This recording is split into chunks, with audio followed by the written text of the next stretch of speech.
라팔이 FA50한테 졌다고? 시저 자주포가 K9보다 4배나 느리다고? 이건 말이 안 됩니다. 프랑스가 한국보다 뒤떨어진다는 건 있을 수 없어요. 24년간 프랑스 방산업계의 자존심이었던 베테랑 분석관이 절규하듯 외쳤습니다. 그는 라팔 전투기와 시저 자주포를 세계 최고라고 믿어 의심치 않았던 사람이었죠. 하지만 폴란드에서 벌어진 충격적인 사건은 그의 모든 신념을 뒤흔들어 놓았습니다. 한국이 단 한마디 말도 없이 보여준 조용한 힘 앞에서 124억 달러 규모의 거대한 계약이 하루아침에 무너져 내렸고 프랑스 방산업계 전체가 충격에 빠졌거든요. 과연 한국이 어떤 방식으로 프랑스의 자존심을 완전히 꺾어버렸을까요? 그리고 이 프랑스 전문가가 마침내 한국행 비행기표를 끊게 만든 그 충격적인 진실은 무엇일까요? 지금부터 그 놀라운 이야기를 들려드리겠습니다. 안녕하세요. 제 이름은 피에르 듀랑입니다. 프랑스 툴루즈에서 태어나 24년간 에어로테크 솔루션즈에서 수석 방산기술 분석관으로 일하고 있습니다. 동료들 사이에서는 계산기라는 별명으로 불리죠. 감정보다는 데이터를, 추측보다는 정확한 수치를 중시하는 사람이라는 뜻입니다. 저는 프랑스 방산업계에서 자타공인 최고의 전문가 중 한 명입니다. 특히 우리의 자랑인 라팔 전투기와 시저 자주포에 대해서는 그 누구보다도 잘 알고 있다고 자부합니다. 라팔의 뛰어난 기동성과 시저의 정밀한 화력 시스템을 분석하며 보낸 20여 년은 정말 자랑스러운 시간이었거든요.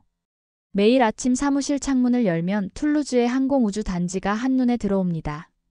다쏘 항공의 본사 건물에서는 오늘도 세계 최고 수준의 라팔 전투기가 생산되고 있고 넥스터의 공장에서는 유럽 최고의 시저 자주포가 만들어지고 있죠. 이런 풍경을 보며 출근하는 것만으로도 프랑스인으로서의 자부심이 샘솟았습니다. 저는 항상 확신했습니다. 프랑스의 방산 기술은 세계 최고 수준이라고요.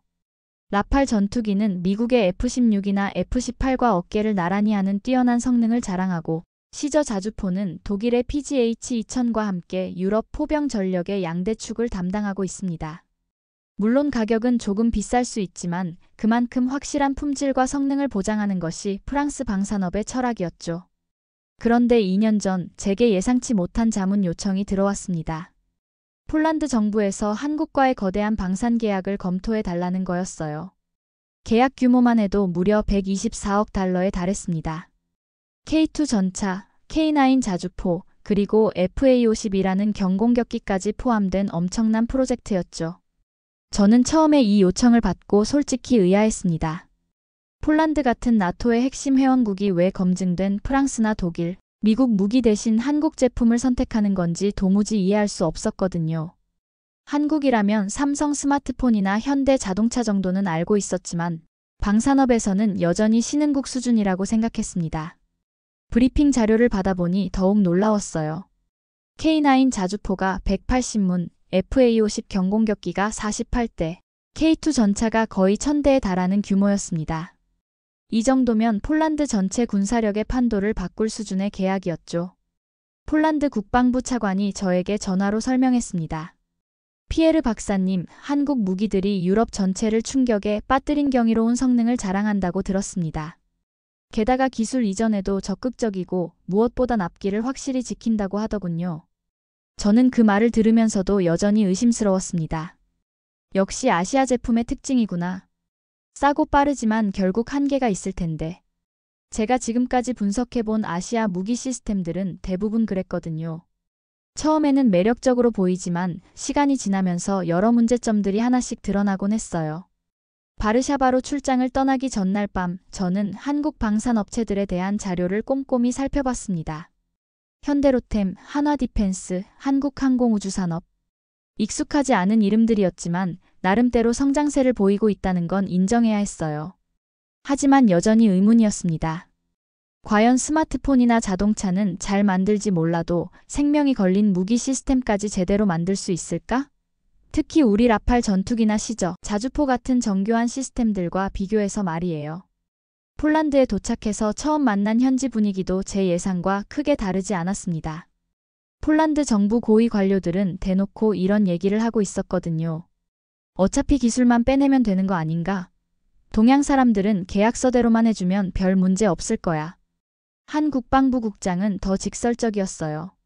한국 정도면 우리가 충분히 주도권을 잡고 갈 수 있겠지. 독일이나 미국처럼 까다롭게 굴지는 않을 테니까. 필요한 기술만 쏙쏙 뽑아내면 그만이야. 저는 그런 발언들을 들으면서도 별다른 문제의식을 느끼지 못했어요. 오히려 굉장히 현실적인 판단이라고 생각했죠. 유럽의 시각에서 보면 한국은 여전히 기술을 배워가는 단계의 나라였으니까요. 그런 편견 속에서 저는 한국 대표단을 기다리고 있었습니다. 마음 한편으로는 과연 어떤 사람들이 올까 하는 호기심도 있었지만 동시에 별로 특별할 건 없겠지라는 생각도 하고 있었어요. 그때까지만 해도 저는 몰랐습니다. 곧 만나게 될 한국 사람들이 제가 가지고 있던 모든 편견을 완전히 뒤바꿔 놓을 거라는 사실을요. 그리고 그 만남이 제 인생 전체를 송두리째 바꿔놓게 될 거라는 것도 전혀 예상하지 못하고 있었습니다. 솔직히 저는 이번 만남을 형식적인 절차 정도로 생각하고 있었어요. 적당히 예의 차려주고 몇 가지 기술적 조언해주면 끝이겠지. 그런 안일한 마음으로 회의실에 앉아 있었습니다. 한국 대표단이 바르샤바 공항에 도착한 건 2022년 10월 어느 차가운 오후였습니다.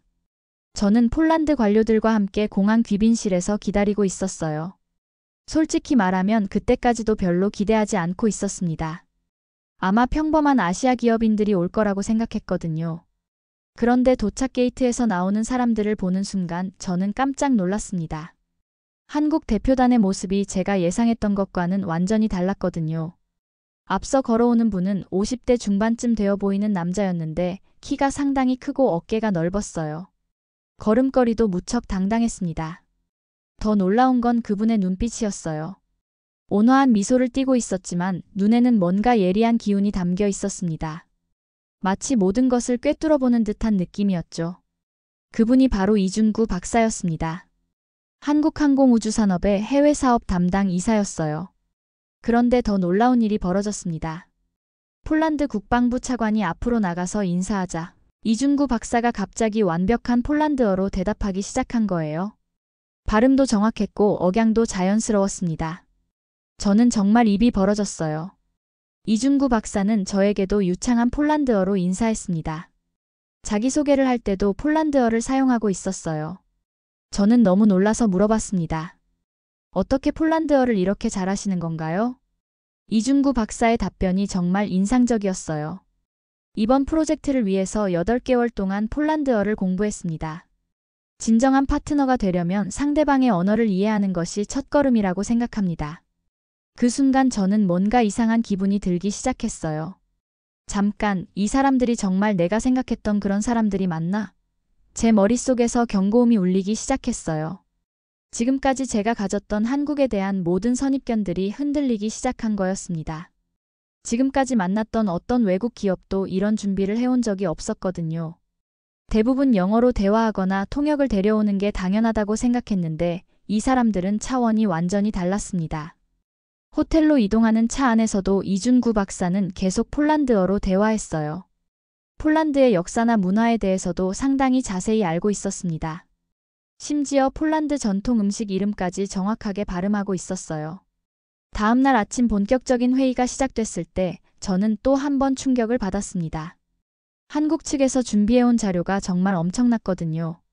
단순한 무기 사양서가 아니라 완전히 다른 차원의 분석 보고서였어요. 자료를 펼쳐보니 폴란드의 지형 분석부터 시작하고 있었습니다. 평원지대의 특성, 겨울철 기후 조건, 주변 국가들과의 군사적 관계까지 모든 게 들어있었어요. 심지어 폴란드군의 현재 훈련 방식과 장비 운용 능력까지 상세하게 분석되어 있었습니다. 이준구 박사가 프레젠테이션을 시작했습니다. 폴란드는 평원이 많고 겨울이 매우 춥습니다. 그래서 저희 K9 자주포의 엔진을 특별히 개조했습니다. 영하 35도에서도 30초 이내에 시동이 걸리도록 설계했어요. 저는 깜짝 놀랐습니다. 우리 시저 자주포는 초탄 발사까지 거의 2분이 걸리는데 K9은 30초라고 하니까요. 게다가 혹한 환경까지 고려한 맞춤형 설계라니. 이건 단순한 성능 차이가 아니었어요. 프랑스가 수십 년간 자랑해온 기술을 한국이 완전히 압도해버린 거였습니다. 저는 속으로 생각했어요. 이건 기술 혁명이다. 한국이 유럽 전체를 뒤흔들고 있는 거야. 이준구 박사는 계속 설명했습니다.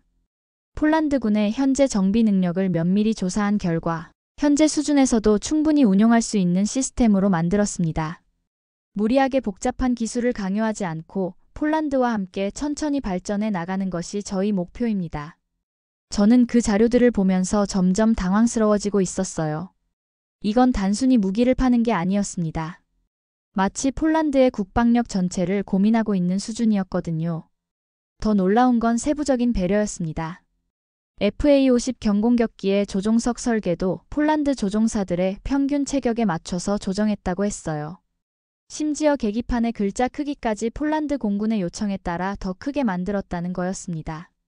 한 폴란드 장성이 이준구 박사에게 물었습니다. 이런 세세한 분석을 위해서 얼마나 오랫동안 준비하셨습니까? 이준구 박사의 답변이 정말 인상적이었어요.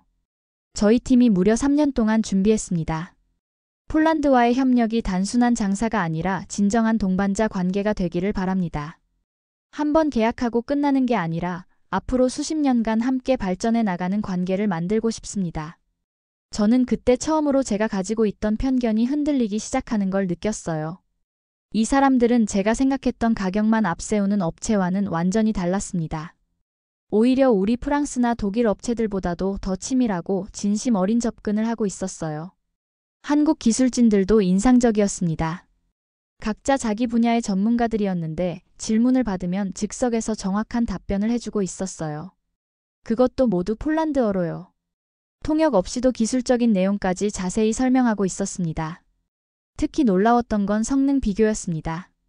이준구 박사가 조심스럽게 꺼낸 이야기였는데 K9 자주포가 전 세계를 석권한 초압도적 베스트셀러 자주포라는 거였어요. 2000년부터 2017년까지 세계 시장 점유율이 48%에 달한다고 했습니다. 저는 속으로 계산해봤어요. 그러면 우리 시저 자주포는 같은 기간 175대 정도 수출됐다고 알고 있는데 K9은 572대나 팔렸다는 거잖아요. 3배 이상 차이가 나는 거였습니다. 이 순간 저는 깨달았어요. 한국이 조용히 그러나 확실하게 세계 방산 시장을 석권하고 있었던 거예요. 프랑스가 100년 걸려 쌓은 명성을 한국은 20년 만에 뛰어넘어 버린 겁니다.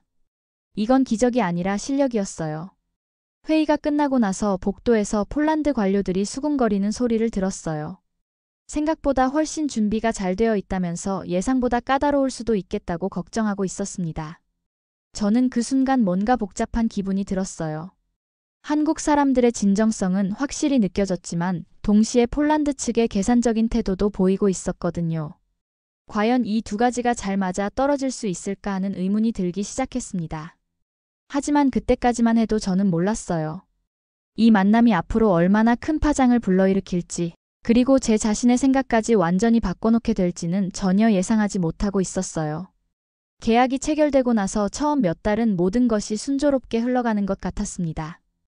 하지만 폴란드 내부에서는 이미 다른 계획들이 은밀히 진행되고 있었어요. 계약이 체결되고 나서 처음 6개월 동안은 모든 것이 순조롭게 흘러가고 있었습니다. 한국에서 온 기술진들이 폴란드 현지에 상주하면서 열심히 일하고 있었고 무기 시스템들도 예정대로 하나씩 도착하고 있었어요. 저는 그때 이번 프로젝트가 성공적으로 마무리될 거라고 확신했습니다. 그런데 2023년 겨울 갑자기 상황이 바뀌기 시작했어요. 폴란드에 새로운 정부가 들어서면서 기존 계약들을 다시 살펴보겠다고 발표한 거였습니다. 새 총리는 더욱 친서방 정책을 내세우며 독일, 프랑스와의 전통적인 관계를 강화하겠다고 공언했어요. 저는 처음에는 단순한 정치적 제스처라고 생각했습니다. 새 정부가 들어서면 의뢰하는 말이라고 여겼거든요. 하지만 며칠 지나면서 분위기가 심상치 않다는 걸 느끼기 시작했어요. 국방부 내부에서 돌고 있는 얘기들이 점점 노골적으로 변하고 있었거든요. 한 고위 관료가 제게 이런 말을 했습니다.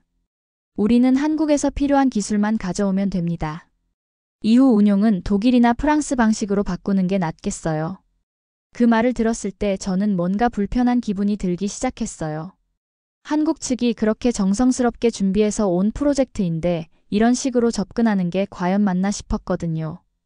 하지만 저는 그때도 여전히 중립적인 분석가 역할에만 충실하려고 했습니다. 더 심각한 문제는 실무진들 사이에서 나오고 있었어요. 국방부의 한 국장이 회의에서 대놓고 이런 말을 했습니다. 한국 사람들은 너무 감정적이다. 계약 조건이 불필요하게 까다롭다. 그러면서 지금 와서 그들 눈치를 볼 이유가 없다고 했어요. 심지어 어떤 관료는 더 노골적이었습니다. 어차피 기술 이전은 거의 다 받았으니까 이제부터는 우리가 주도해야 한다. 한국이 뭐라고 할 수 있겠나? 저는 그런 얘기들을 들으면서 점점 걱정이 되기 시작했어요. 계약이라는 게 단순히 돈 주고 물건 사는 게 아니잖아요. 특히 무기 같은 복잡한 시스템은 지속적인 협력이 필요한 건데 이런 식으로 접근하면 나중에 문제가 생길 수도 있겠다는 생각이 들었습니다. 그런 우려가 현실이 되기 시작한 건 여름이었어요. 폴란드 정부가 한국 측에 동의 없이 프랑스 업체들과 비밀 회의를 진행하고 있다는 소문이 돌기 시작했습니다. K9 자주포의 화력 제어 시스템을 프랑스 방식으로 바꾸려는 계획이라고 했어요. 저는 그 얘기를 처음 들었을 때 정말 놀랐습니다. 계약서에는 분명히 주요 시스템 변경 시 한국 측과 사전 협의해야 한다고 되어 있었거든요. 그런데 이런 식으로 몰래 진행한다는 게 말이 되나 싶었어요. 더욱 충격적인 건 FA50 경공격기의 엔진 시스템도 바꾸려고 한다는 거였습니다. 라팔에 들어가는 엔진으로 교체해서 유럽 표준에 맞추겠다는 명분이었어요.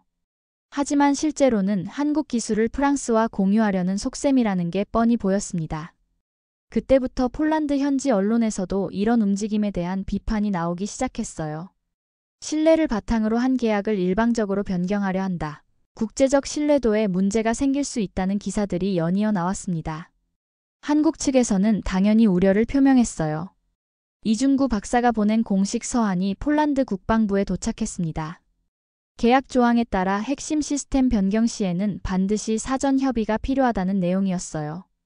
그러면서 현재 진행되고 있는 제3국과의 기술 협의가 전체 시스템의 안정성에 심각한 문제를 일으킬 수 있다고 경고했습니다. 무기 시스템이라는 게 각 부품들이 유기적으로 연결되어 있는 건데 일부만 바꾸면 전체가 제대로 작동하지 않을 수도 있다는 거였어요. 정말 합리적이고 기술적인 우려였습니다. 하지만 폴란드 정부의 반응은 차가웠어요. 국방부 장관이 직접 답변을 보냈는데 내용이 정말 실망스러웠습니다. 우리가 구매한 장비에 대한 정당한 개선 작업이라며 한국 측의 과도한 간섭은 받아들일 수 없다고 했어요. 저는 그 답변서를 번역하면서 점점 불안해지고 있었어요. 이건 단순한 기술적 문제가 아니라 신뢰의 문제로 번지고 있는 것 같았거든요. 한국 측은 파트너로서 걱정해서 하는 말인데 폴란드는 그걸 간섭으로 받아들이고 있었습니다. 상황은 더욱 악화됐어요.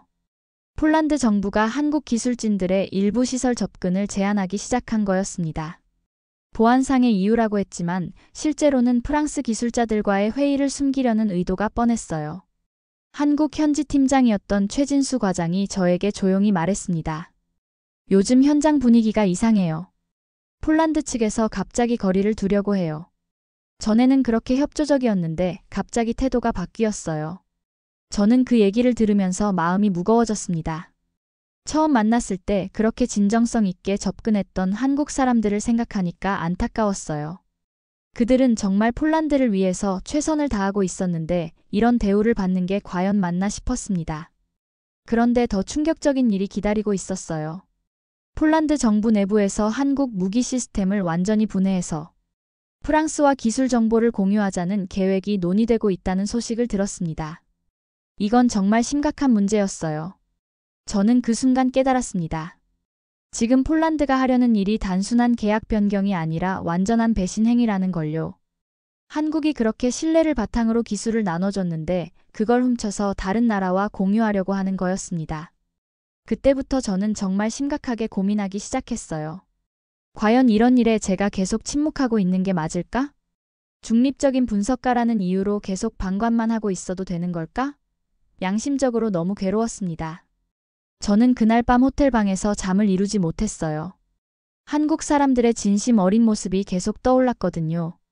그들이 폴란드를 위해 얼마나 정성스럽게 준비했는지, 얼마나 성실하게 일했는지 생각하니까 이런 결과가 너무 안타까웠습니다. 그리고 마침내 그 일이 터졌어요. 저는 평소처럼 사무실에 출근해서 커피를 마시며 메일을 확인하고 있었습니다. 그런데 갑자기 폴란드 국방부에서 긴급회의 소집 공문이 날아온 거예요. 회의실에 들어가 보니 분위기가 심상치 않았습니다. 고위 관료들의 표정이 모두 어둡고 무거웠어요. 국방부 차관이 말하기를 한국 측에서 갑자기 모든 기술 지원을 중단한다고 통보해왔다는 거였습니다. 그 통보문은 정말 간단했어요. 단 한 줄이었습니다. 신뢰 기반이 붕괴되어 협력을 지속할 수 없다. 어떤 감정적인 표현도 비난의 말도 없었어요. 그냥 차갑지만 정중한 문장 하나뿐이었습니다. 저는 그 순간 등골이 서늘해지는 것을 느꼈어요. 한국이 정말로 모든 걸 끊어버린 거였습니다. 협상이나 경고도 없이 그냥 깔끔하게 선을 그어버린 거예요. 그리고 그때부터 폴란드의 악몽이 시작됐습니다. 회의실에 있던 폴란드 관료들은 처음에는 별로 심각하게 받아들이지 않고 있었어요. 한 국장이 이렇게 말했습니다. 뭐야, 협상용으로 겁주는 거 아니야? 며칠 지나면 다시 연락 올 거야. 또 다른 사람은 더 무신경하게 반응했어요. 동양 사람들이 원래 감정적이잖아. 적당히 달래주면 되겠지. 어차피 기술은 이미 절반 이상 받았으니까 큰 문제 없어. 하지만 저는 알고 있었습니다. 한국 측의 이번 조치가 단순한 협상 카드가 아니라는 걸요. 그들의 침묵에는 분명한 메시지가 담겨 있었어요. 더 이상 이 관계를 지속할 수 없다는 최후 통첩이었습니다. 며칠이 지나도 한국에서는 정말로 아무런 연락이 오지 않았어요. 전화를 걸어도 받지 않고 이메일을 보내도 답장이 없었습니다. 마치 폴란드와의 모든 관계를 완전히 차단해버린 것 같았어요. 그때부터 문제들이 하나둘씩 터지기 시작했습니다. 먼저 K9 자주포에서 심각한 오류가 발생했어요. 화력 제어 시스템이 갑자기 먹통이 되어버린 거였습니다. 폴란드 기술진들이 매뉴얼을 뒤적거리며 복구하려고 했지만 소용없었어요. 평소 같으면 한국 측에 원격 지원을 요청했을 텐데 이제는 그런 도움을 받을 수 없었습니다. 폴란드 기술자들만으로는 도무지 해결할 수 없는 문제였어요. 결국 그 자주포는 거대한 쇠덩어리가 되어버리고 말았습니다. FA-50 경공격기도 마찬가지였어요. 엔진 동조 시스템에 문제가 생겼는데 이것도 한국의 도움 없이는 고칠 수 없는 상황이었습니다. 전투기 한 대가 활주로에서 시동도 걸지 못하고 멈춰 있었어요. 더 큰 문제는 조립 공장이었습니다. 핵심 부품들 사이의 호환성 문제로 생산 라인이 완전히 멈춰버린 거예요. 매뉴얼에는 조립 순서만 나와 있었지 문제가 생겼을 때 어떻게 해결해야 하는지는 적혀 있지 않았습니다. 한 폴란드 엔지니어가 절망적인 표정으로 저에게 말했어요. 매뉴얼로는 부품 교체 방법만 알 수 있어요. 왜 이런 문제가 생기는지 어떻게 예방하는지는 한국 기술자들만 알고 있어요. 저는 그제야 깨달았어요. 한국이 제공했던 건 단순한 기술이 아니었다는 걸요. 그것은 기술을 제대로 이해하고 운용하는 철학이었습니다. 매뉴얼에는 담을 수 없는 경험과 노하우, 그리고 문제 해결 능력까지 포함된 종합적인 시스템이었던 거예요. 폴란드 정부는 점점 당황하기 시작했습니다. 124억 달러를 투입한 거대한 프로젝트가 무용지물이 될 위기에 처한 거였거든요. 급기야 국방부 장관이 직접 한국 대사관에 연락을 취했어요. 하지만 돌아온 답변은 더욱 차가웠습니다. 기술적인 문제는 계약 당사자 간에 해결하시기 바랍니다. 한국 정부는 더 이상 이 문제에 관여하지 않겠다는 뜻이었어요. 저는 개인적으로 이준구 박사에게 이메일을 보냈습니다. 지금 상황이 정말 심각하니까 혹시 해결할 방법이 없을까 물어봤어요. 그분이 보낸 답변은 짧았지만 깊은 울림이 있었어요. 신뢰는 한번 깨지면 다시 붙이기 어렵습니다. 하지만 불가능한 건 아니에요. 진짜 사과와 변화의 의지가 있다면 가능할 수도 있습니다.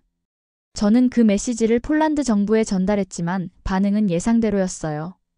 우리가 뭘 잘못했다고 사과를 하냐면서 계약 조건 안에서 한 일인데 뭐가 문제냐고 했어요. 한 고위 관료는 더 무례하게 말했습니다. 동양 사람들 특유의 감정적 반응이야. 시간 지나면 알아서 연락 올 거야. 여전히 한국을 무시하고 있었어요. 하지만 시간이 지날수록 상황은 더욱 악화됐습니다. 다른 나토 회원국들도 폴란드의 행동에 대해 의구심을 표명하기 시작했어요. 파트너의 기술을 무단으로 제3국과 공유하려 했다는 소문이 퍼지면서였어요. 독일마저 거리를 두기 시작했어요. 라인메탈사가 갑자기 폴란드와의 기술 협의를 중단한다고 발표했습니다. 이런 식으로는 협력할 수 없다는 이유였어요. 프랑스 업체들도 비슷한 반응을 보였습니다. 폴란드가 신뢰할 수 없는 파트너라는 인식이 퍼지기 시작한 거예요. 폴란드는 점점 고립되어 가고 있었습니다. 결국 폴란드 대통령이 직접 나섰습니다. 비공개로 한국 대사를 만나 굴복할 수밖에 없었습니다. 우리가 잘못했습니다. 제발 한 번만 더 기회를 주세요. 하지만 한국 측 답변은 더욱 차가웠습니다. 신뢰는 한 번 깨지면 쉽게 복구되지 않습니다. 폴란드가 진정으로 변했다는 걸 보여주시기 바랍니다. 절망에 빠진 폴란드는 한국에 굴욕적인 추가 조건들을 제안했어요. 계약 금액 20% 할증 지불과 향후 10년간 한국 무기 독점 구매 보장, 폴란드 국영 방산업체 지분 30% 제공까지 말이죠. 하지만 한국은 돈의 문제가 아닙니다. 신뢰의 문제입니다. 라며 모든 제안을 정중히 거절했어요.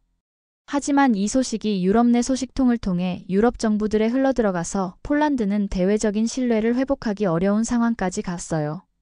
그제야 폴란드 정부는 사태의 심각성을 깨닫기 시작했어요. 하지만 이미 늦었습니다. 한국과의 관계는 완전히 끊어졌고 유럽 내에서도 신뢰를 잃었어요. 124억 달러짜리 프로젝트는 거대한 고철 덩어리가 되어가고 있었습니다. 저는 그때 비로소 한국의 침묵이 무엇을 의미하는지 완전히 이해하게 되었어요. 그들은 복수하지 않았습니다. 비난하지도 위협하지도 않았어요. 그저 조용히 모든 관계를 정리했을 뿐이었습니다. 하지만 그 조용한 결별이야말로 가장 강력한 메시지였어요. 신뢰 없는 협력은 불가능하다는 명확한 선언이었던 거예요. 그리고 그 선언 앞에서 폴란드의 모든 계산과 오만함이 무너져 내렸습니다. 저는 더 이상 침묵할 수 없었습니다. 며칠 밤을 밤새우면서 계속 고민했어요. 과연 이런 상황에서 제가 계속 중립적인 분석가 역할만 하고 있는 게 맞을까? 양심적으로 너무 괴로웠거든요. 결국 저는 폴란드 정부에 최종 보고서를 제출하기로 마음먹었어요. 하지만 그것은 단순한 기술 분석 보고서가 아니었습니다. 제 양심을 담은 고백서였어요. 보고서의 첫 부분에 이렇게 썼습니다. 한국과의 협력 실패는 기술적 문제가 아닙니다. 우리가 신뢰라는 가장 기본적인 원칙을 무시했기 때문입니다. 한국은 단순한 무기 공급 업체가 아니라 진정한 파트너가 되려고 했는데 우리는 그들을 이용만 하려 했습니다. 계속해서 이런 내용도 썼어요. 앞으로 국제협력에서 가장 중요한 건 기술이 아니라 신뢰입니다. 한국이 보여준 방식이야말로 21세기 국제관계의 새로운 모델이 되어야 합니다. 그들은 무기가 아니라 철학을 팔고 있었습니다. 보고서 제출과 함께 저는 사직서도 함께 냈어요. 더 이상 이런 시스템의 일부가 될 수 없었거든요. 24년간 몸담았던 직장이었지만 양심을 저버리면서까지 계속 일할 수는 없었습니다. 동료들은 저를 말리려고 했어요. 피에르, 너무 감정적으로 접근하는 거 아니야? 이건 그냥 비즈니스일 뿐이야. 네가 혼자 그만둔다고 뭐가 바뀌겠어? 하지만 저는 확신했어요. 이건 비즈니스가 아니라 인간성의 문제라고요. 신뢰 없는 관계는 절대 지속될 수 없다고 믿었습니다.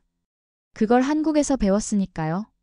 며칠 후 저는 용기를 내서 한국행 비행기표를 끊었습니다.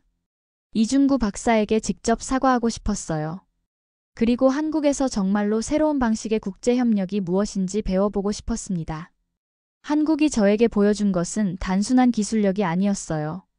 그것은 진정한 파트너십이 무엇인지, 신뢰가 얼마나 소중한지에 대한 깊은 깨달음이었습니다. 그리고 그 깨달음이 제 인생을 완전히 바꿔놓았어요.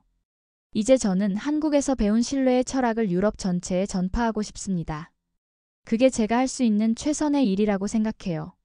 제가 한국에 있는 동안 유럽 각국에서 연달아 러브콜이 쏟아지기 시작했다는 소식이 전해졌습니다. 독일도 한국의 신뢰 경영 방식을 배우고 싶습니다. 우리도 한국과 전략적 파트너십을 맺고 싶어요. K방산이야말로 유럽 방산업의 미래입니다. 심지어 우리 프랑스 정부마저 완전히 태도를 바꿨어요.